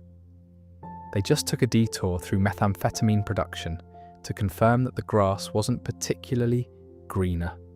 There's also a meta-level joke in this episode that I don't think gets enough credit, which is the show briefly naming Breaking Bad as a title that would work for a television program about cooking meth. The Griffins are, in this episode, Breaking Bad. The character parallels are limited, and the commitment to the bit is light, but the reference is there. The show acknowledges what it's doing. It knows you know. That kind of self-aware engagement with the source material it's riffing on is part of what makes the later seasons work, when they work. And the biology of the decision-making in this episode is interesting to trace. Lois says, "Call the police." Then she says, "Do it just once." These two positions should be incompatible, but she moves from one to the other in the space of a few lines, with Peter's enthusiasm and the farm's financial failure providing the bridge. What's the mechanism? It's probably not that she stops caring about doing the right thing. It's more likely that doing the right thing has a cost, involving the police, giving up the lab, figuring out a new plan for the farm, and doing the expedient thing has a different cost that seems in the moment, smaller. The one-batch framing makes the expedient thing look manageable. It never is, but it looks like it is. That's the pattern. The wrong choice framed as temporary. The limit never holds. Classic Instinct is the episode where Lois accidentally achieves something meaningful and then ruins it almost immediately out of greed, which is a specific kind of getting what you deserve because the potential for something good is right there. And she reaches past it.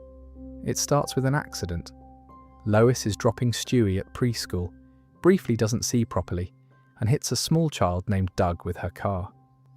This is not presented as a serious incident. In terms of physical harm to Doug, he's fine, but it does prompt someone to suggest, quite reasonably, that Lois might want to get her eyes examined. She goes for laser eye surgery. The surgery goes wrong. She goes blind. Blindness is obviously not great. She struggles with the adjustment. Meg, in one of the episode's better moments, suggests posting a video online about feeling unseen, about the experience of becoming blind in the middle of your life, about the people around you who need to be noticed. Lois makes the video. It's genuine. It's personal. It goes massively viral. The I See You movement starts from this video. Real people, people who feel invisible in their own lives, connect with it. The response is enormous. Lois becomes, unexpectedly and legitimately, a voice for something real. She gets her sight back. The blindness is temporary, it turns out.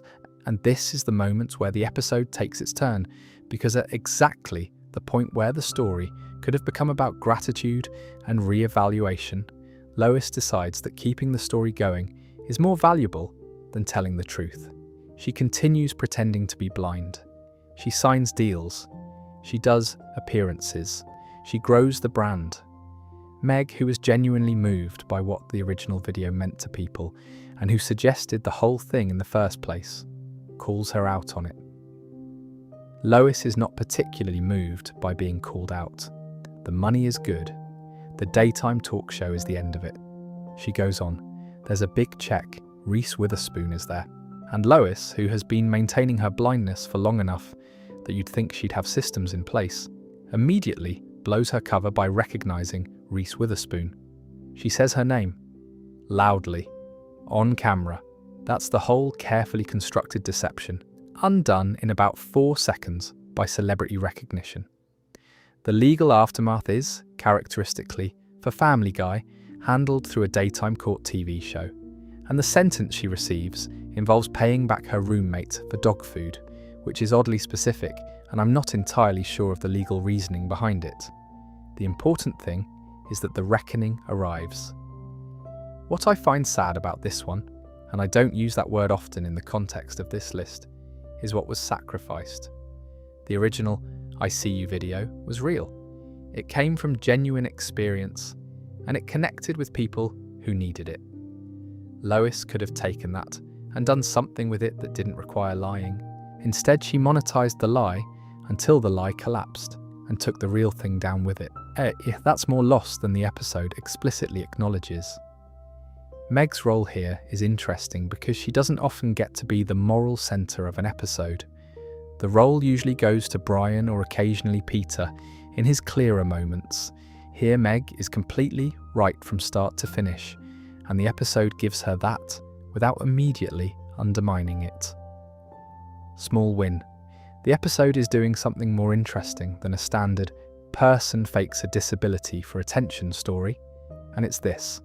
The original I See You video, the one that goes viral, the one that actually meant something, was made from genuine experience.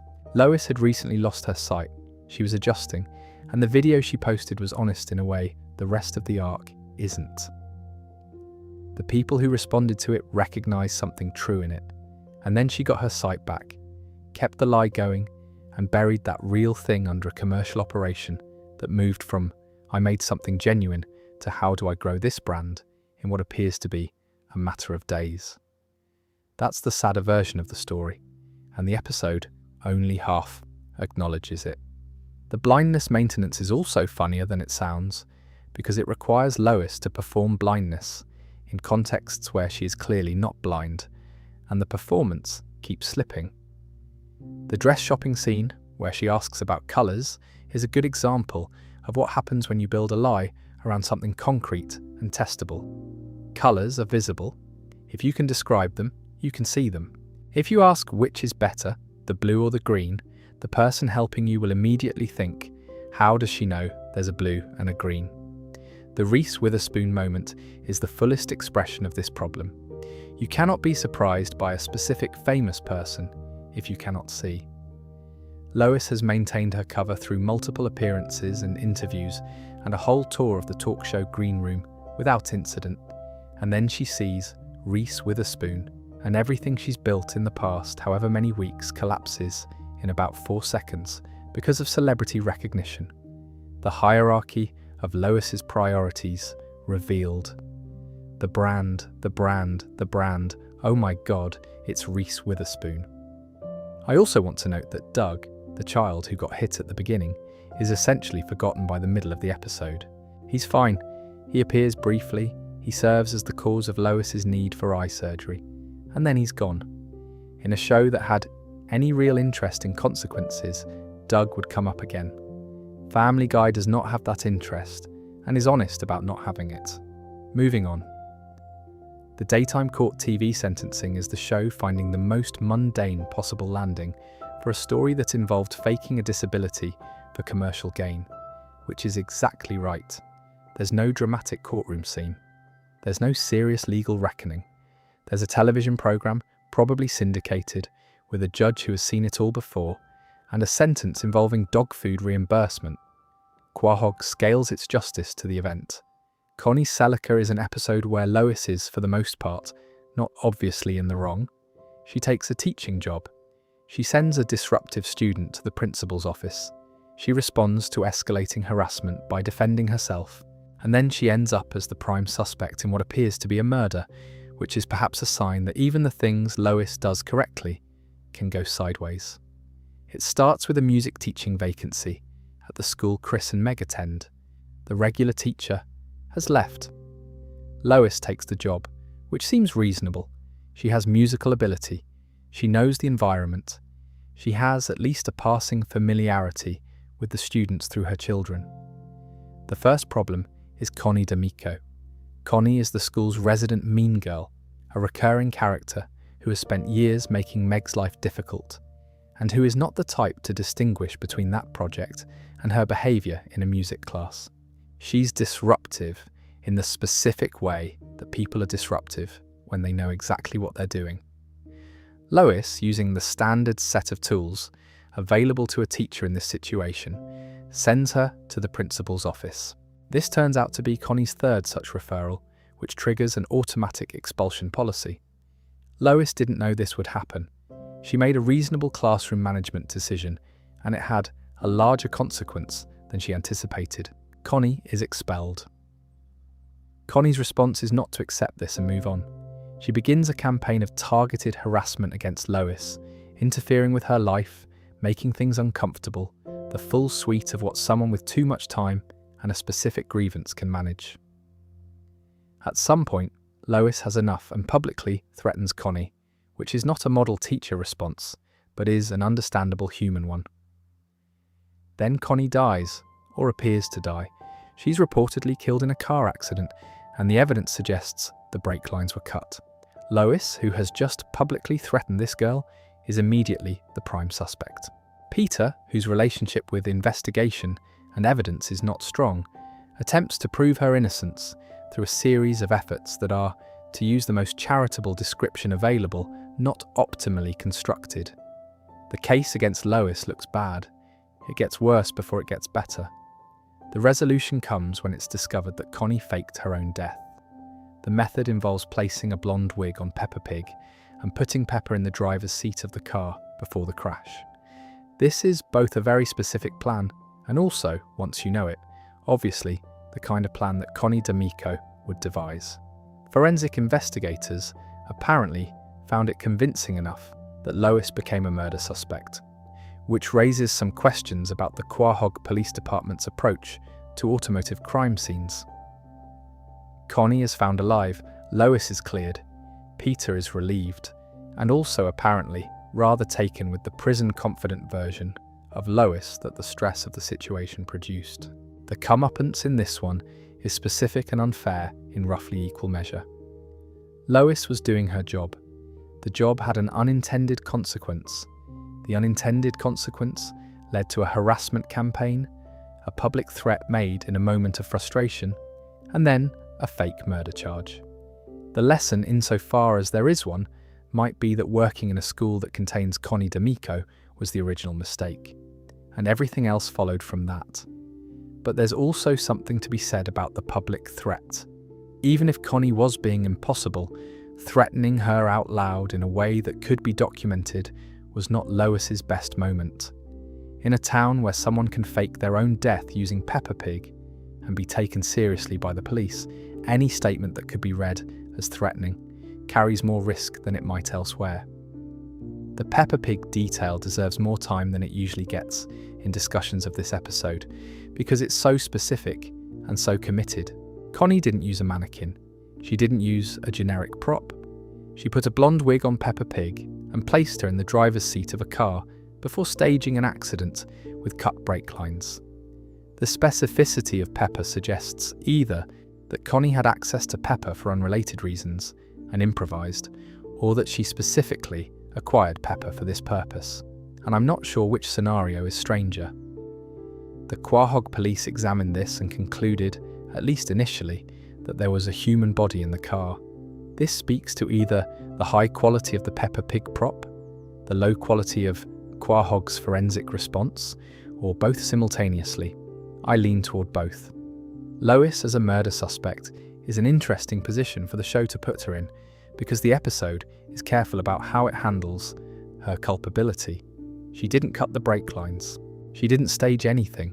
What she did was publicly threaten a student who had been systematically harassing her, which is the kind of thing that looks very bad in retrospect, but which, in the moment, was an understandable response to an extended campaign of targeted harassment. The show doesn't pretend the threat was okay. It also doesn't pretend the harassment was okay. Both things existed. Peter's investigation deserves a mention, not because it's effective, it isn't, but because he genuinely tries. Peter does not always try things for Lois, or tries them in ways that make things actively worse. Here, whatever he does, it comes from a real place of wanting to help her. The methods are not strong. The intent is. The resolution, Lois coming home to find Peter relieved, and the situation resolved, is the episode at its most domestic. The dramatic arc collapses into the ordinary. A fake death, a murder investigation, and Peppa Pig in a wig resolve into a Wednesday evening at the Griffin house. That's the rhythm of this show when it's working well. The music teacher job itself is worth considering as the original error in the chain of events. Lois taking on the role was reasonable, but the school that employs her is the school her own children attend, which means she is the authority figure over people who have had complex and sometimes painful relationships with her children for years. Connie D'Amico knows Meg. Any teacher who is also Meg's mother is, from Connie's perspective, someone to test. Lois walked into a situation where the personal history was already charged, and she walked in without fully accounting for it. That's the crack in the foundation from which everything else followed. Right, so, Customer of the Week. I'm going to say up front that this might be my favourite episode on this entire list, because it is the one where the stakes are the smallest. Genuinely, objectively, the stakes could not be smaller, and the escalation is the most extreme. The ratio of cause to effect in this episode is genuinely remarkable. The Customer of the Week board is a bulletin board at Lois's local coffee shop. On it, each week, they post a photo of the Customer of the Week. A small acknowledgement, a friendly piece of recognition. That's it. That's the whole thing. Lois has never been on it. Now, I want to be fair about this. Being overlooked for something you feel you deserve, even something small, is irritating, especially when you're a regular. You're in there every week, you know the staff by name, you buy the paintings, and we'll get to the paintings, and yet somehow the recognition keeps going to other people. Lester. Then Terry, not Lois. She buys one of the barista's paintings, $600. This is her attempt to curry favour, to establish herself as a patron and a community member, and someone who deserves to be noticed. The painting costs her $600, and she doesn't win the following week either. Terry wins. She did not want Terry to win. The next escalation is the peanuts. One of the customers has a severe peanut allergy. Lois plants peanut butter somewhere in this person's car, presumably because the peanut allergy will put them in hospital, and therefore temporarily out of the running. This goes slightly further than intended. She uses an EpiPen, she survives, but it's a close thing. And now Lois is no longer just a frustrated regular. She's someone who has committed a genuine crime in pursuit of a coffee shop loyalty photo. The coffee shop's surveillance cameras, which are inexplicably of the highest quality, the reference script specifically describes them as the highest quality cameras in the world, which I believe capture everything. Kyle, a barista, has seen the footage. Lois kidnaps him. She ties him to a chair in a shed. Kyle's only request, made with the quiet dignity of someone negotiating from a terrible position, is that someone check on his cat. Lois agrees. She goes to Kyle's flat. The roommates are there. They see her. She ties them up too. The crime report uses the phrase, the cat sitter tear-upper, which is not the most intimidating nickname a criminal has ever received, but is quite accurate as a description of what she's done. Joe arrests her eventually. Lois says to him, "I'm a good person, Joe. Sometimes good people do bad things." Joe agrees. He does also note that her good to bad ratio is quite out of balance, which is the most police-approved thing Joe Swanson has ever said. What I love about this episode is that the thing she was after, the bulletin board photo, is so genuinely, completely unimportant in any objective sense. It means nothing. It has no cash value, no career value, no social significance beyond a small pleasant feeling for 1 week. And Lois poured $600, a near murder, and 2 kidnappings into trying to get it. The misalignment between the goal and the methods is the whole joke, and also, I think, a fairly honest portrait of how fixations work. Once you've decided something matters, the size of it becomes irrelevant to the intensity of how much you want it. She didn't get the photo, by the way, just in case you were wondering. She was arrested first. Let me sit with the surveillance camera detail a bit longer, because the show is very specific about it. The cameras are not just good. They are described as the highest quality cameras in the world. In a coffee shop. In Quahog. This is never explained and doesn't need to be. It's a joke about the way surveillance footage is used as a plot device in crime stories, where the cameras are always inexplicably clear, regardless of the actual quality of most real CCTV footage. The show is making fun of this convention while using it to catch Lois, which is a neat bit of structural self-awareness. Kyle, the barista, is a character I find quietly interesting. He has just been kidnapped and tied to a chair in a shed by a regular customer who planted peanuts in another customer's car and nearly caused a medical emergency. He is in a genuinely bad situation. His one request, that someone check on his cat, is made with what I can only describe as composure. He doesn't panic. He doesn't attempt to negotiate further. He just asks about the cat, which is specific and practical and the most human detail in an episode full of escalating chaos. The roommate situation follows directly from the cat request, which Lois could have avoided by simply not going to check on the cat. She could have tied Kyle up, left him there, and dealt with the consequences later. Instead, she honoured the cat request. This led to the discovery of the roommates. The roommates had to be tied up. The chain of causation runs from someone check on my cat to the cat sitter tear-upper as a crime nickname, which is a beautiful piece of narrative compression. Joe's line, "Good people do bad things," is one of those moments where Joe serves his function as the show's moral anchor. He's a police officer. He arrests people. He has a sense of how these things work and what the actual gradations are. He doesn't tell Lois she's a bad person. He tells her that her good to bad ratio is out of balance, which is specific and accurate and quite kind for someone who is currently arresting her. And the $600 painting. Lois bought it. She paid $600 for a painting made by the barista she was trying to impress. She received the painting. She owns the painting. She spent $600 and received the painting and still lost the customer of the week to Terry. The $600 was not an investment. It was a tribute, and the tribute was not accepted. That's its own quiet indignity, separate from everything that followed. The customer of the week photo, just to close the loop on this. It's a small colour photograph, presumably not very high resolution, printed on ordinary paper and stuck to a bulletin board in a coffee shop.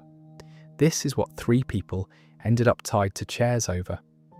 I find the ratio of cause to effect deeply satisfying in this episode, and I will continue to maintain that it's the most efficient distillation of Lois's specific flaw available in the series. The Lois quagmire is an episode that could easily have been played as farce. Lois takes Quagmire to her high school reunion. Various things happen. She realises she was wrong to exclude Peter, and it is, in part, played that way. But it's also one of the more quietly honest episodes about the specific way Lois sometimes sees her husband, which is as someone she occasionally wants to be away from, and what happens when you're made to reckon with that. She gets an invitation to her high school reunion. These are fancy. Her former classmates are the kind of people with money and credentials, and she decides taking Peter is probably not a good idea. This is a thought that Lois has occasionally and mostly keeps to herself.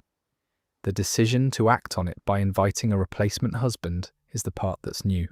She runs into Quagmire at a coffee shop. He's in his pilot's uniform, which is one of the few contexts in which Quagmire genuinely cuts an impressive figure. She invites him to the reunion and asks him to pose as her husband for the evening. Quagmire agrees. Of course he does. They arrive, they're given the honeymoon suite because the hotel assumed a married couple, and the evening begins. Quagmire is, as it turns out, an excellent reunion date. He's charming. He knows how to work a room. He listens well. He asks good questions. He manages the social dynamics of a formal event with the ease of someone who has spent decades navigating situations more complicated than this one. Lois's former classmates are impressed. Lois, somewhere in the middle of all this, starts expecting something from Quagmire, some reciprocal personal attention, some acknowledgement of the evening as something more than just a social obligation. And when the evening ends and Quagmire goes to meet a cocktail waitress he's already arranged to see, leaving Lois at her hotel room door without a backward glance, she feels something she wasn't expecting to feel, which is left out. She feels it through breakfast the next morning too. Quagmire is pleasant. He's friendly. He's simply not interested in her in any romantic sense, and the absence of that interest in a situation she's constructed to be romantic adjacent is jarring. She confronts him. She tells him she feels ignored and unappreciated. And Quagmire, who does not often deliver the show's clearest insights about human relationships, says something quite pointed. He tells her that he would never cheat on his best friend, meaning Peter, and that if she wanted to be with someone who genuinely loved her, she should have brought Peter in the first place. He's right. He's straightforwardly right. The person who looks at Lois Griffin like she's remarkable is Peter. The person who finds everything about her interesting and funny and worth paying attention to is Peter. She went to the reunion with someone else because she was embarrassed by Peter, and she ended up missing exactly the thing she was trying to avoid. She thanks Quagmire for saying this. He responds with something predictably lewd. She smacks him. He confirms he did it specifically to get her feelings back to normal. A slightly bizarre form of emotional support, but it worked. Meanwhile, at home, the family has ordered pizza against Lois's instructions. The delivery driver used the bathroom and didn't come back. He died on the toilet. The family spent the evening trying to cover this up while delivering his remaining pizzas to avoid getting traced. This is handled entirely separately from the main plot, and I mention it because the contrast Lois at her fancy reunion learning something genuine about her marriage, Peter covering up an accidental toilet death, is the show distilled to a single sentence. The comeuppance is gentle but real. She excluded Peter because she found him embarrassing. The lesson she was given by the last person she expected to receive it from was that the thing she finds embarrassing is also the thing she can't replace. And a brief note on Peter's parallel plot, because the contrast is so good. While Lois is at a fancy reunion learning something genuine about her marriage from Quagmire, Peter and the children are at home dealing with a delivery driver who has died on the toilet. They didn't report it. They covered it up by delivering his remaining pizza orders themselves to avoid being traced. This is Peter's version of an emotionally meaningful evening, a covert operation involving a dead delivery driver and a pizza route. While Lois sits in a hotel bar, having a difficult but honest conversation about what she actually wants from her marriage, Peter is on a pizza run, trying not to be connected to a toilet death. The juxtaposition is peak Family Guy. The high school reunion setting also does interesting things in this episode that I want to say a word about. Reunions are inherently performative spaces. You go back to show the people you grew up with who you became, and who you became is always, to some degree, curated for the occasion. Lois decided the curated version of herself doesn't include Peter, which is a statement about how she sometimes sees him, as something she needs to manage or present carefully, rather than something she's proud of. The irony is layered. She brings a more socially impressive companion, she gets the honeymoon suite, the evening looks great from the outside, and she ends up feeling lonelier than she would have felt sitting next to Peter. The performance of having done well doesn't generate the feeling of having done well, and the one person in the room who tells her something true and useful is Quagmire, who she brought along specifically because he could perform the role better than her actual husband. Quagmire's moment of honesty is worth appreciating precisely because it goes against his character's usual operating parameters. He's not supposed to be the emotionally clear one. He's never been positioned as someone with useful things to say about love and marriage. But he says it plainly. If you wanted to feel loved, you should have brought the person who loves you. No elaboration, no softening.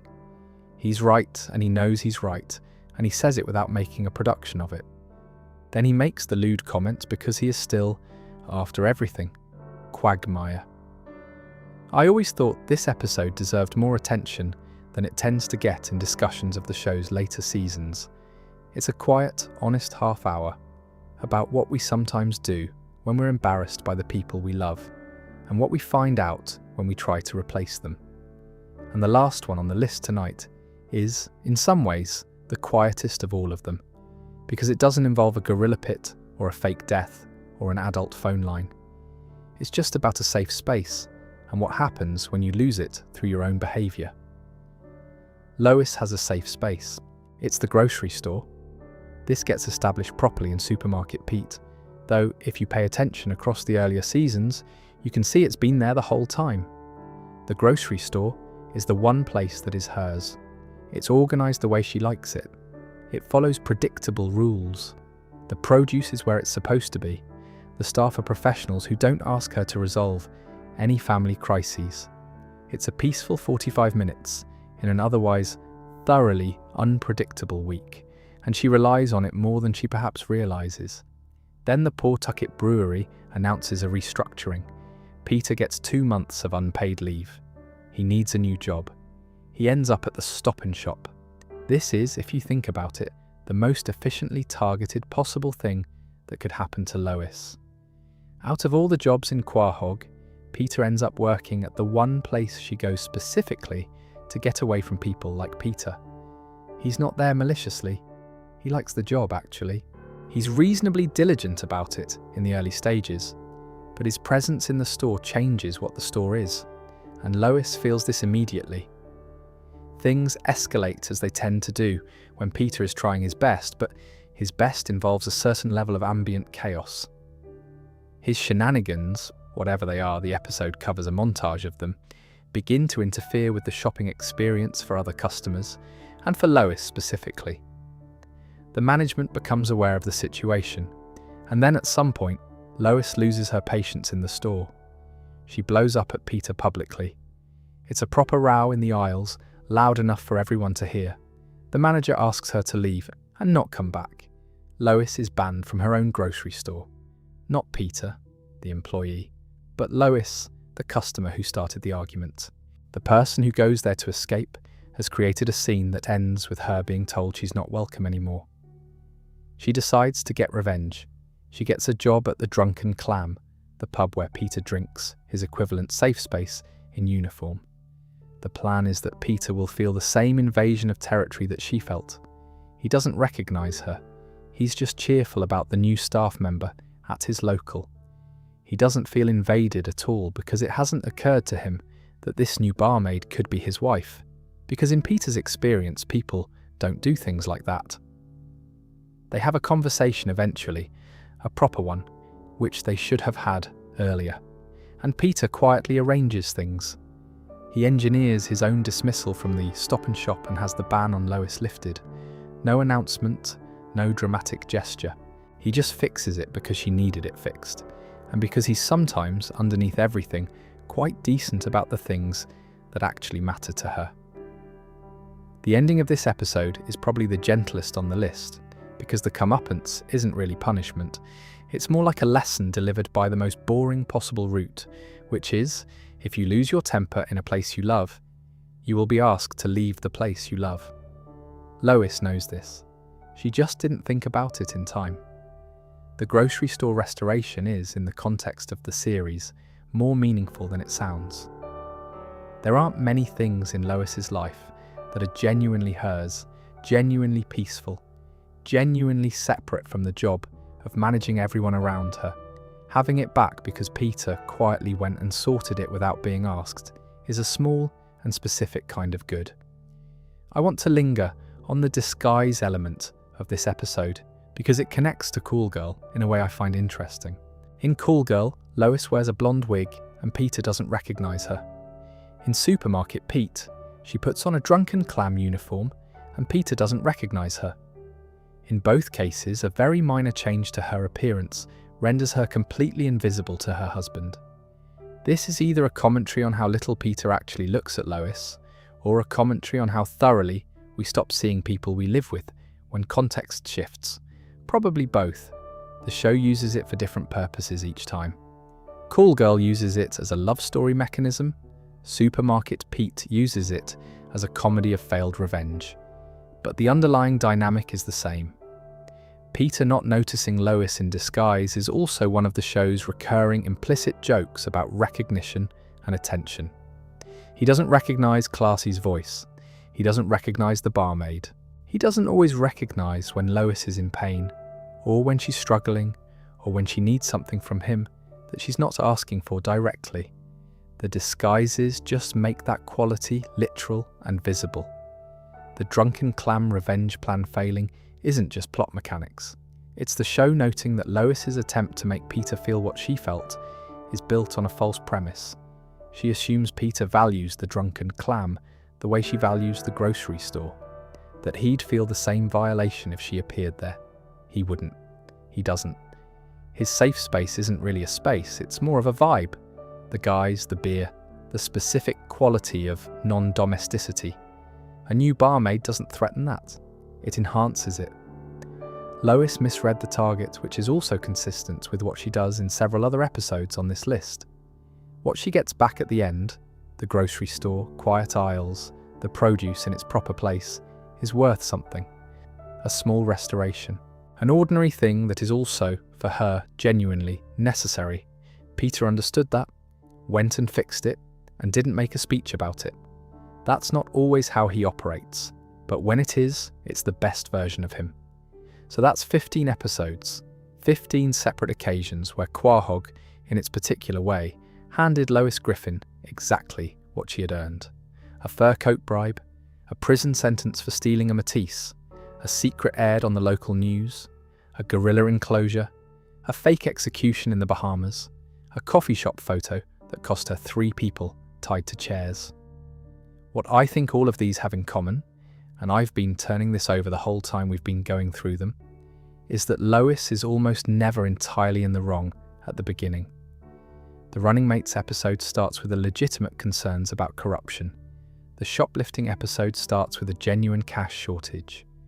The Joyce Kinney episode starts with Lois extending real warmth to someone she thought was a friend. Most of these stories begin with her doing something understandable, and then somewhere in the middle, the wheels come off in a very specific Lois way. The specific Lois way, I think, is this. She is competent enough to believe she can manage consequences, and proud enough to not want to admit she can't. She takes the one batch. She doesn't read the website.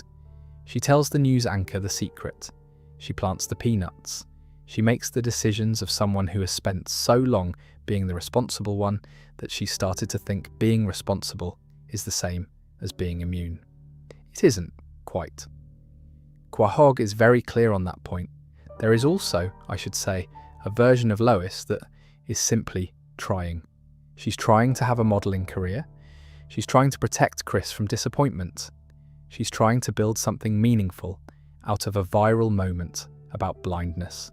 She's trying to be recognised by a coffee shop, which is small but human.